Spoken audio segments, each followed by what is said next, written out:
Smile 2 movie की शुरुआत 6 दिन बाद से दिखाई जाती है, जहां जोएल ने रोज कटलर को अपनी आंखों के सामने जलता हुआ देख लिया था, जिस वजह से उसका कर्ज इसके ऊपर आ गया, जिसे हम स्माइल कर्ज के नाम से भी जान सकते हैं। जोएल इस कर्ज की वजह से दो लोगों को पकड़ के उन्हें मारने की कोशिश करता है, जहां गलती से वो एक बंदे को गोली से जान से मार भी देता है और उसके मरने के बाद उसका साथी, जिसका नाम लेविस था, वह जोएल के सामने अपनी जान की भीख मांगने लगता है। लेकिन अचानक से ही जोएल को पता नहीं क्या हो जाता है और वो तेजी से भागते हुए रोड की तरफ जाता है, जहाँ पर एक गाड़ी से टकराने की वजह से उसकी मौत हो जाती है, जिस वजह से जोएल का कर्ज उस बचे हुए बंदे लेविस के ऊपर आ जाता है। और फिर हम देखते हैं न्यूयॉर्क सिटी की सबसे बेहतरीन मॉडल, जिसका नाम स्काई रायली होता है और यह एक पॉप स्टार भी होती है। रायली एक इंटरव्यू में बताती है कि किस तरह उसके बॉयफ्रेंड पॉल का 1 साल पहले एक्सीडेंट हो गया, जिसमें उसकी मौत हो गई और उसके जाने के बाद मुझे ड्रग्स की लत भी लग गई, लेकिन अब मैं इन सभी चीजों को भूल के जिंदगी में आगे बढ़ना चाहती हूँ, इसीलिए पूरे 1 साल बाद मैं अपना कमबैक कर रही हूँ। यहीं पर हम रायली की मदर, जिनका नाम एलिजाबेथ होता है, उसे भी देखते हैं, जो कि रायली की मैनेजर भी होती है। और रायली की मदर हमेशा ही उसके ऊपर नजर बनाए रखती है कि कहीं एक बार फिर से उसे ड्रग की लत ना लग जाए। पर रायली अपनी मदर से नजर बचा के वहाँ पहुँच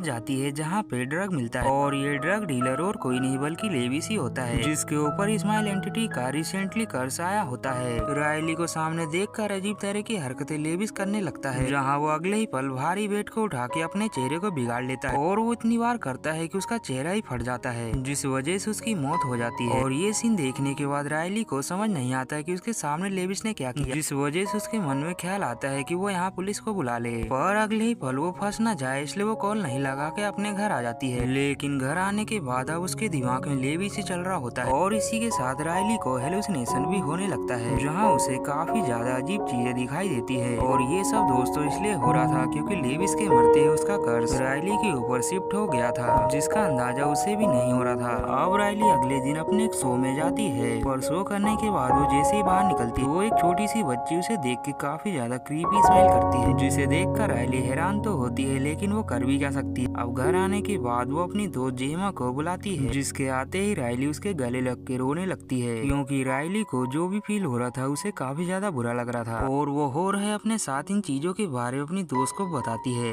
जो सुनकर उसकी दोस्त को लगता है कि शायद रायली अपने पुराने जख्मों को नहीं भूल पाई, और वो आज भी शायद अपने बॉयफ्रेंड पॉल को याद करती है, इसी वजह से उसके साथ ये सब हो रहा है। अब इसी बीच रायली को एक अननोन नंबर से मैसेज आता है, जिसमें लिखा होता है कि लेविस के मरने के सबब तुम भी हाथ ही में जानता हो, और तुम चाहो तो मैं इन चीजों से तुम्हें बचा सकता हूँ। अब इस मैसेज को पढ़ने के बाद रायली के होश उड़ जाते हैं, और उसका कुछ ही देर में शो था, इसलिए वो ज्यादा ध्यान न दे के अपने शो में चली जाती, जहाँ जाने के बाद वो अपने शो को काफी अच्छे से परफॉर्म कर रही थी। पर अचानक से ही वो हेलुसिनेट करना स्टार्ट कर देती है, जहाँ वो देखती है कि लोग उसे काफी ज्यादा अजीब नजरों से देख रहे हैं, और वो महसूस करती है कि वो जो कहना चाहती है वो नहीं कह पा रही, बल्कि उसकी जुबान तो अपने आप ही चल रही है। इसी के साथ ही वो पोल को भी हेलुसिनेट करती है, जहाँ वो देखती है कि पोल हंसता हुआ उसकी तरफ आ रहा है। ये देखने के बाद रायली काफी ज्यादा कंफ्यूज हो जाती है, और जब उल्टा बोलने की वजह से एक लेडीज उसके पास आती है, तो अचानक से ही रायली के द्वारा उससे धक्का लग जाता है, जिस वजह से वो काफी बुरी तरह से नीचे गिरती है, जिसके बाद सिचुएशन को देखते हुए रायली को भेज दिया जाता है। अब घर आने के बाद रायली डिसाइड करती है कि वो उस आदमी से मिलेगी, ताकि उसे जानकारी मिल सके कि उसे कैसे ये सब पता है।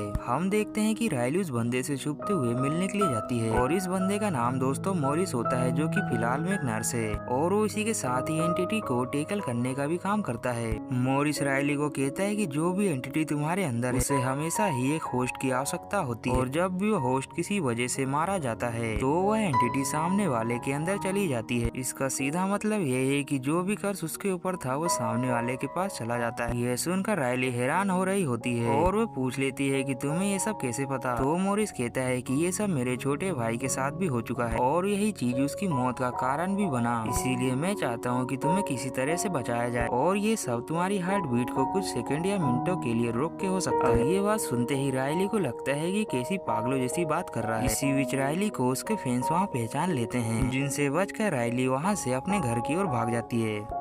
रायली जब अपने अपार्टमेंट के बाहर आती है तो वो देखती है कि बिल्डिंग के सारे ही लोग बड़े ही अजीब तरह से देख रहे हैं, जो देखकर रायली पूछती है कि आखिर आप सबको क्या हुआ है। पर इतने में ही वो लोग उसके ऊपर हमला कर देते हैं और इसी के साथ रायली अपना फ्लैशबैक देखती है जब वो पॉल के साथ थी, जहाँ पॉल ने भी काफी ज्यादा ड्रंक करी थी और रायली ने भी ढेर सारा ड्रग्स लिया था। ये दोनों नशे में ही एक दूसरे से बहस कर रहे थे, जहाँ रायली ने ही अचानक से ही स्टीयरिंग को अपनी ओर खींचा, जिस वजह से उनका एक्सीडेंट हो गया जिसमें पॉल मारा गया। अब इसके बाद जब रायली को होश आता है तो वो देखती है कि हॉस्पिटल में है, जहाँ उसकी मदर बताती है कि तुम्हें अपने ही अपार्टमेंट में बेहोश पाया गया, लेकिन अब घबराने की बात नहीं है क्योंकि तुम पूरी तरह से अब ठीक हो। रायली अपनी मदर से कहती है कि वो अगले शो को नहीं कर पाएगी और ये बात सुनकर उसकी मदर कहती है कि तुम ऐसा नहीं कर सकती क्योंकि जिसने तुम्हारे ऊपर पैसा लगाया है वो पूरी तरह से डूब जाएगा और इसमें हमारी जान भी जा सकती है। वह बात करते करते अचानक से ही क्रीपी स्माइल करने लगती है और देखते ही देखते रायली की मदर खुद को स्टेप करके जान ले लेती है और इसके थोड़ी ही देर बाद रायली को महसूस होता है कि उसने ही अपनी मदर की जान ले ली,